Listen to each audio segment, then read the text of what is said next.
mencari akses sumber data di Belanda sekarang sudah tidak Tidak serumit dulu, Iya. kita tidak membayangkan suatu dunia yang tidak bisa ditembus gitu ya.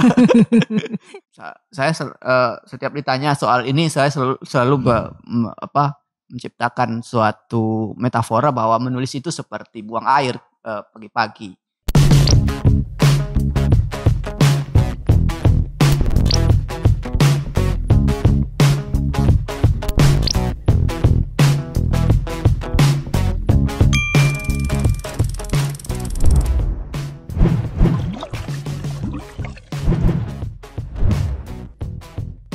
Assalamualaikum warahmatullahi wabarakatuh, sahabat budaya di seluruh Nusantara dari Sabang sampai Merauke. Pada kesempatan ini kita akan berbincang-bincang dengan seorang, kami menyebutnya apa ya, sastrawan atau penulis atau pengarang yang luar biasa dimiliki Sumbar. Beliau adalah Deddy Arsa. Assalamualaikum Deddy. Waalaikumsalam. Sehat sore ini? Alhamdulillah Ibu. Iya. Jadi pada kesempatan kali ini banyak pertanyaan dari follower Kabalai podcastnya BPNB Sumbar terkait karya-karya Deddy yang luar biasa, dan kalau saya baca itu banyak genrenya, ada puisi, ada tulisan sejarah, ada cerpen, dan juga mungkin dulu berawal dari seorang blogger untuk menulis pertama kali, dan nah proses-proses kreatif ini mungkin yang pengen saya tanyakan. Seperti apa proses kreatif yang Deddy Arsa lakukan dalam rangka memulai menulis sebuah karya, baik itu puisi maupun cerpen? Rata-rata yang saya tulis selama sekitar 15 tahun terakhir ini adalah percampuran antara fiksi dan sejarah. Sejarah yang saya tulis juga berkait dengan sejarah-sejarah fiksi sebenarnya. Sementara untuk karya sastra itu rata-rata kontennya konten sejarah, baik genre puisi maupun prosa, cerita pendek, naskah drama juga saya tulis beberapa. Dan itu semuanya tentang nyaris semuanya tentang mengandung narasi sejarah. Jadi apa yang saya tulis sebenarnya terutama tentu saja berbasis kepada pengalaman saya pribadi, pengalaman orang-orang di sekitar saya, dan terutama pengalaman yang banyak saya gali adalah pengalaman masa kecil saya. Narasi-narasi dari keluarga saya, dari ayah, dari ibu, dan dari nenek terutama. Nah, tapi belakangan, karya-karya saya belakangan lebih banyak berbasis hasil-hasil riset saya. Jadi suatu kerja riset itu bisa menghasilkan banyak genre karya. Bisa dikemas dalam berbagai bentuk karya sastra. Bisa berupa masuk ke jurnal-jurnal ilmiah. Tapi kebanyakan memang berakhir di fiksi. Saya menulis, mengolah data-data historis menjadi cerita-cerita pendek dan karya puisi. Iya, saya pernah membaca tentang karya-karya cerpennya yang menjadi sebuah kumpulan cerpen menjadi sebuah buku, yaitu Rajab Samsudin, Si Penabuh Dulang dan cerita lainnya. Ya. Jadi ada banyak kritik sosial kalau saya baca di situ. Apakah itu memang realitas pengalaman itu terbawa dari masa kecil, atau memang karena kuliah di sejarah terus kemudian bacaan-bacaan bukunya yang buku-buku sejarah, terus kemudian lingkungan sekarang yang dulu pernah cerita bahwa pernah sok culture juga di Padang, karena saya pikir tinggal di Padang itu realitas sosial masyarakatnya jauh lebih berbeda dan lebih heterogen. Gimana? Buku itu lebih banyak berisi narasi-narasi masa kecil yang saya gali dari yang kumpulan cerpen ini. Ya, kumpulan cerpen. Ada sekitar 12 cerpen kalau saya tidak salah. Rata-rata isinya adalah hasil olahan dari pengalaman masa kecil saja. Tokoh-tokohnya adalah tokoh-tokoh masa kecil.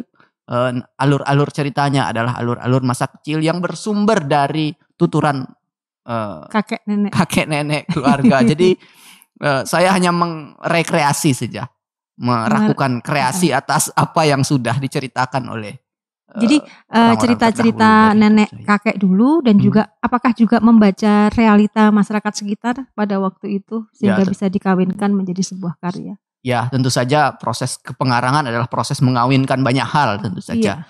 Proses mengawinkan tuturan orang lain, proses mengawinkannya dengan pengalaman sendiri, dan juga dengan bacaan-bacaan yang kemudian saya dapatkan setelah memasuki masa yang lebih dewasa. Saya pikir tradisi selain bertutur, di keluarga saya juga punya tradisi membaca yang kuat. Jadi koleksi bacaan memang orang tua menyediakan atau memang? Menyediakan. Nenek saya misalnya pegawai mantan pegawai Departemen Agama yang ngambil pensiun setiap bulan itu dapat jatah Panji Masyarakat 2 eksemplar. Oh. Nah itu bacaan. Belum lagi orang tua saya sudah langganan Tempo, langganan Canang sekali seminggu. Iya, jadi tidak salah sebetulnya kalau pemerintah sekarang itu mencanangkan literasi itu luar biasa. Karena memang sebetulnya tradisi literasi ataupun kebiasaan literasi yang luar biasa bisa memberikan warna yang literasi keluarga memang paling, menurut saya paling berpengaruh terhadap. Berarti bacaan Panji Masyarakat pada zaman dahulu dibaca juga kan? Iyalah, Panji Masyarakat, koran-koran Canang itu sangat informatif bagi seorang anak kecil. Ayah saya di sore-sore, terutama ketika hujan itu membacakan secara keras-keras cerita-cerita dari Panji Masyarakat.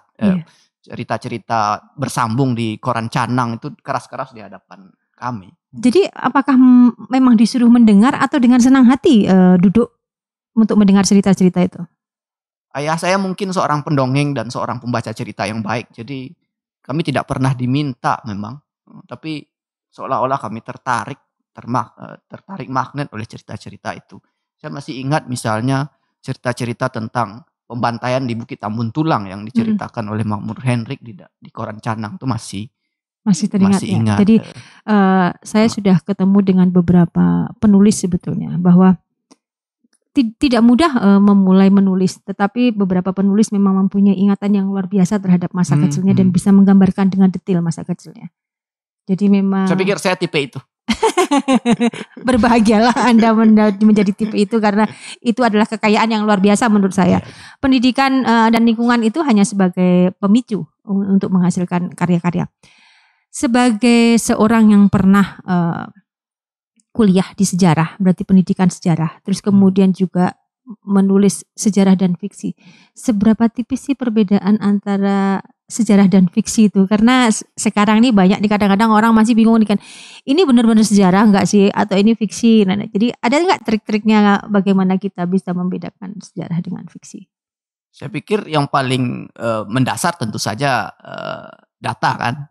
Kalau fiksi jelas tidak berbasis data. Sekalipun dia berbasis data, dia sudah melakukan tahap pemolesan di sana sini. Sementara kalau sejarah harus setia pada data, tentu saja. Tidak boleh menyelengkuhi data. Karena itu akan jatuhnya pada fiksi kalau menyelengkuhi data. Dedi, menurut Dedi, tulisan mana yang menurut Dedi sangat yang ditulis istilahnya pasti semuanya punya nilai dan punya kesan untuk Dedi.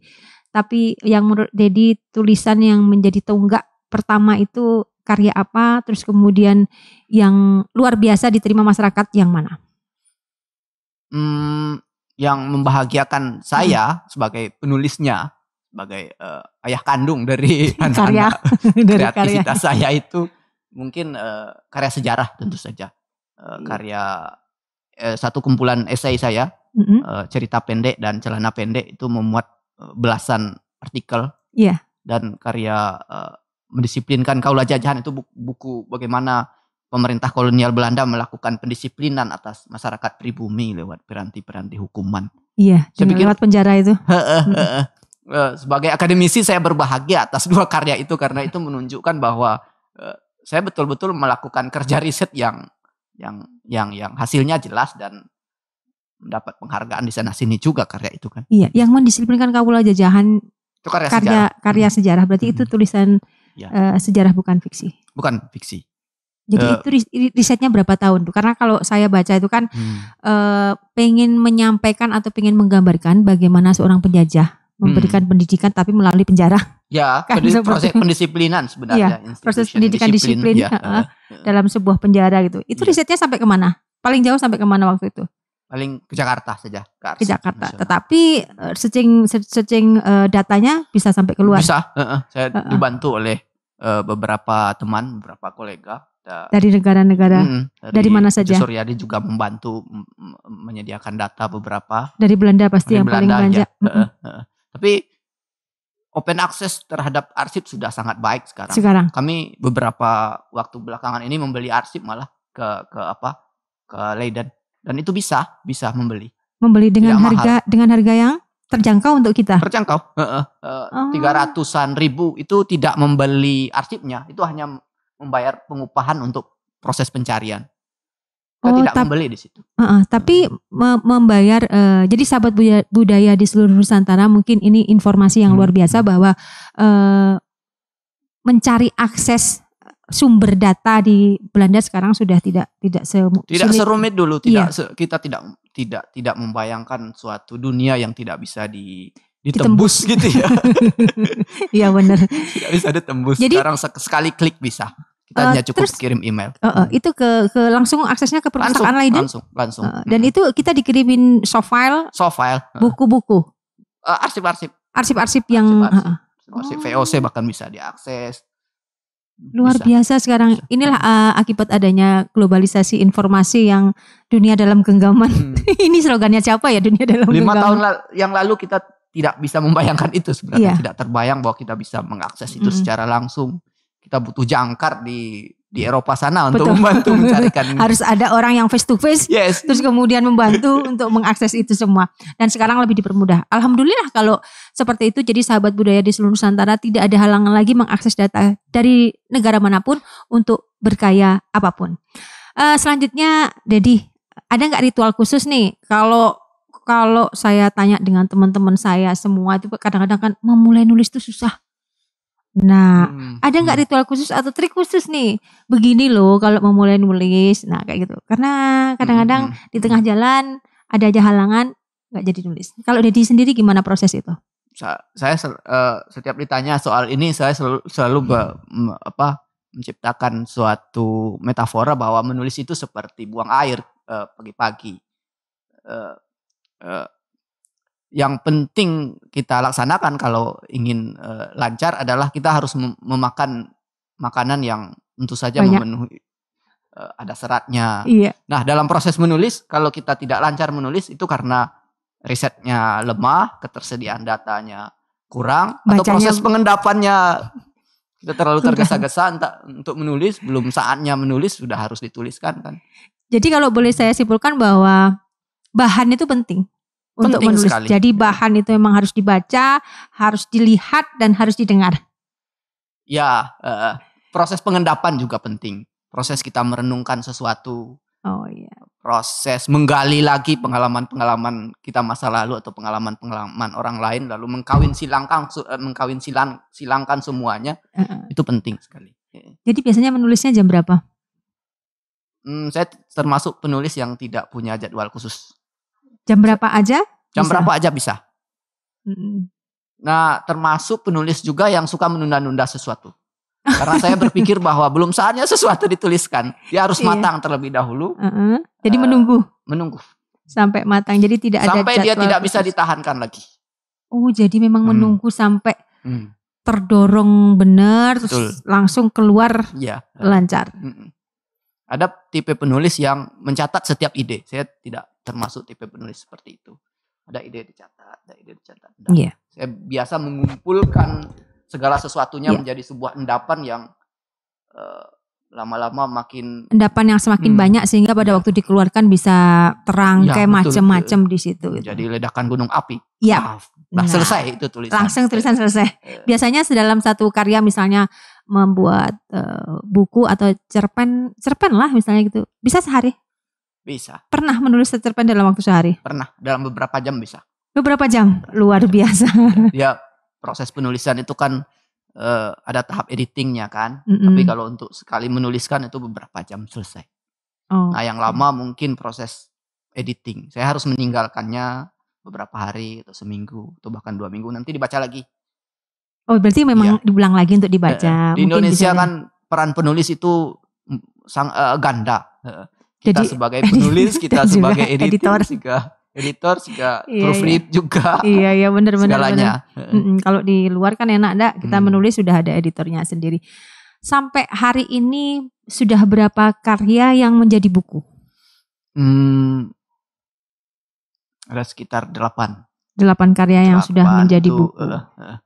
Tapi itu berkarya dimulai dari dulu paling yang pertama yang menjadi tonggak. 15 tahun yang lalu lah. 15 tahun yang lalu. 2005. Penghargaan yang sudah pernah dicapai? Tokoh seni Tempo 2 kali ya. Tokoh seni Tempo. Tokoh seni Tempo masuk ke dalam Tempo, luar biasa loh ini. Sahabat budaya di seluruh Nusantara mungkin tahun perlu tahu. 2013 sama 2019.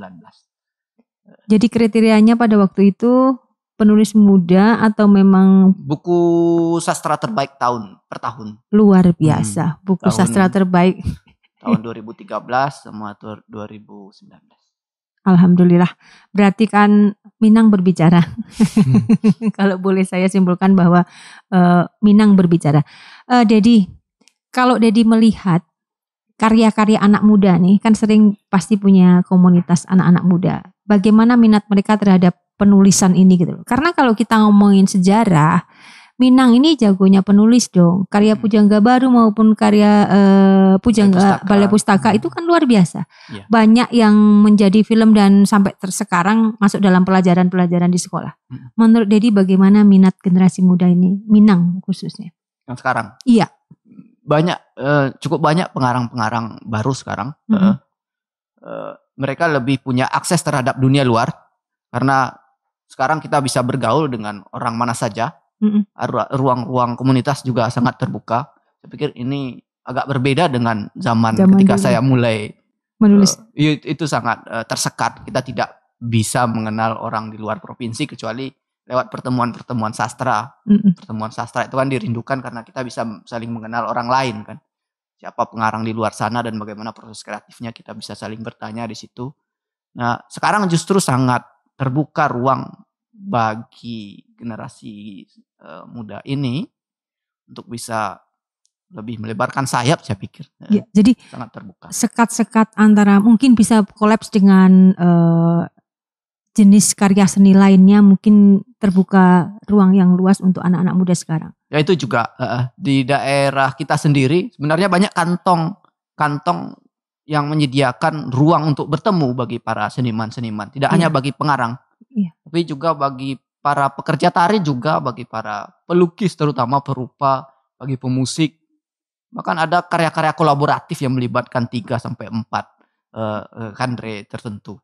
Genre seni tertentu Jadi dunia yang sungguh luar biasa bisa diakses ini sebetulnya membuat ruang kreativitas lebih luas lagi untuk disajikan. Baik dari seni apapun, dari genre apapun karyanya itu bisa dikolapskan ya. Mau penulis dengan drama jelas, penulis dengan pelukis mungkin bisa. Penulis dengan pembuat film jelas erat sekali gitu. Penyair dengan koreografer sudah dicobakan juga. Bagaimana memindahkan teks puisi ke dalam bentuk tari. Itu teks puisi dengan visual gambar. Dengan itu visual juga. Gambar juga. Saya pikir kalau saya di awal-awal itu cukup tersegmented lah. Kita tidak membayangkan kayak gini. Iya, tidak membayangkan seperti ini. Kita membayangkan seniman lain berkarya dengan seninya. Dunia yang berjarak. Sastrawan juga punya ruang sendiri. Pekerja tari itu wilayah yang jauh. Tapi sekarang berarti kan perkembangannya berkarya itu sekarang menurut saya jauh lebih banyak model-modelnya terinspirasi dalam banyak bentuk mungkin dengan adanya globalisasi ini gitu.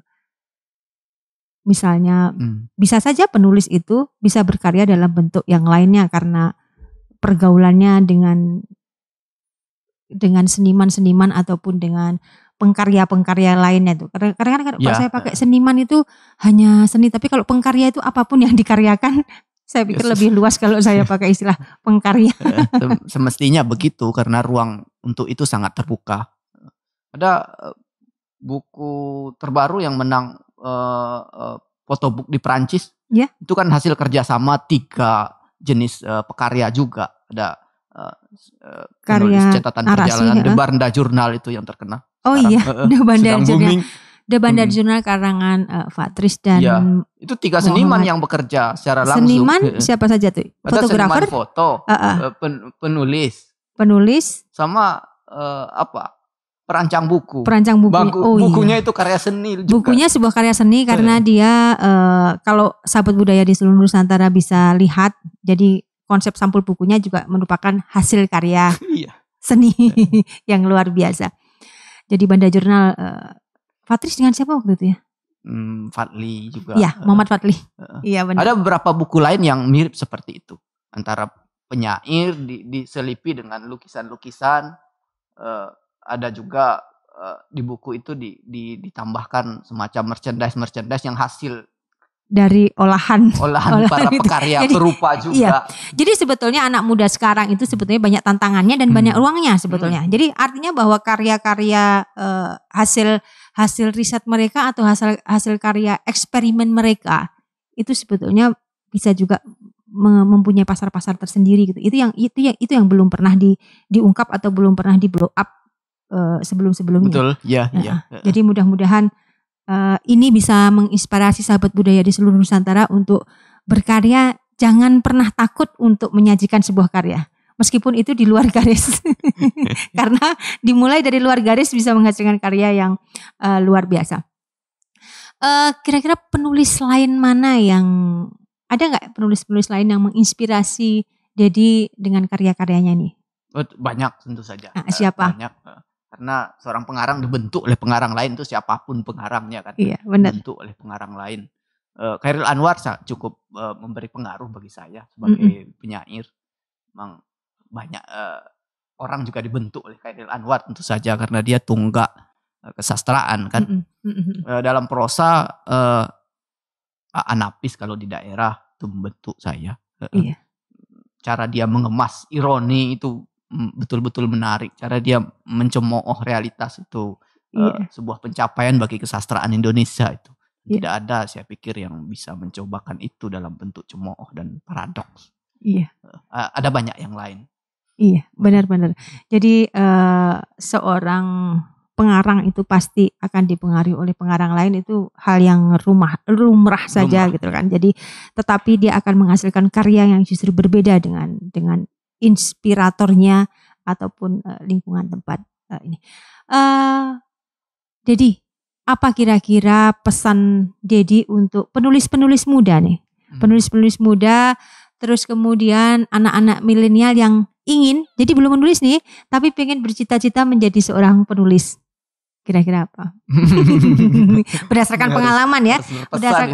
Harus jadi gini, maksud saya milenial muda itu kadang-kadang takut melangkah gitu kan. Nah, jadi apa kira-kira pesan dari Dedi untuk mereka semangat dan bisa melangkah gitu? Yang pertama bagi penulis muda yang sudah berkarya nih, apa yang harus mereka lakukan agar karyanya dibaca banyak orang? Di daerah kita ini di Padang atau terutama di Padang banyak sekali kantong-kantong untuk saling bertukar pikiran, saling berbagi pendapat dan lain-lain. Di zaman saya dulu tidak sebanyak ini dan itu lebih eksklusif. Kita memasuki wilayah para pengarang senior itu sangat rumit. Kita harus ditata dulu, dibelasah dulu. Tapi sekarang tidak seperti itu lagi. Saya pikir ini sangat bagus bagi perkembangan harusnya bagi iklim perkembangan anak-anak yang sudah menghasilkan karya itu untuk terus bergaul atau menggauli pengarang-pengarang senior itu sekarang nggak ada batas ya? Nggak ada batasnya, nggak ada. Kita bisa semeja dengan siapa saja. Nah, Dedi Arsa ini kan pengarang yang sudah punya nama dan luar biasa. Berarti kan nanti kalau ada adik-adiknya yang sudah mulai menulis akan ngajak ngobrol, tidak ada sekat lagi. Sangat biasa. Yang kedua adalah akses terhadap buku sangat mudah sekarang. Iya. Dulu luar biasa rumitnya, kita harus mendatangi orang untuk minjam buku, itu pun belum tentu. Kalau di Sari Anggrek dan Gramedia kan ada dilarang jongkok kan. Nah itu salah satu zaman di mana akses kepada buku sangat susah karena buku dibungkus plastik. Ya dilarang membuka plastik, dilarang jongkok kan begitu. Iya karena jongkok. Iya karena saya mengalami itu. Jadi kalau nggak punya uang pada waktu itu baca novelnya nanti besok balik lagi, besok balik lagi sampai tamat. Disimpenin di di rak yang jauh agar Iya. besok kembali masih ada.